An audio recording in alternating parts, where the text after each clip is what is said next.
Hi, I'm Jerry Smith, and welcome to my study. You know, in the early 1900s along the Shenango River in the Wall Street area, there were a number of industrial and factory buildings, cigar factories, shops, but one in particular is of note, a four-story brick building that held the Binghamton Clothing Company. They made men's overalls, and they employed about 100 workers, most of them immigrant females who had just come to our country and got their start. On one horrendous day, however, on July 22, 1913, a fire broke out in the basement of the building. The building only had a single staircase going up through the middle, and within 15 minutes, the entire building was totally engulfed in flames. There were no fire escapes. There were no sprinklers. And many of the women who had shed their long woolen skirts because of the hot summer day were embarrassed to go out for fear of men's catcalls from the nearby factories.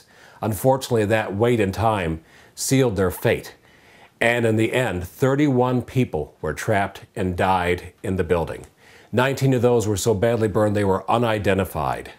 A funeral for the unidentified was held in the Stone Opera House, and their bodies, buried in caskets, were drawn to Spring Forest Cemetery on a flatbed trolley and buried in a circular fashion around a large granite boulder.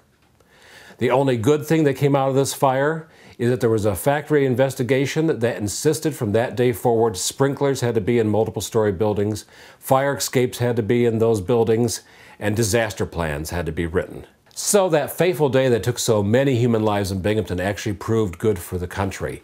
The regulations that came from that fire have proved to help the safety and health of future workers in factories and offices throughout our entire country. Today, we honor those who gave their lives during that fire, and we promote safety of our workers.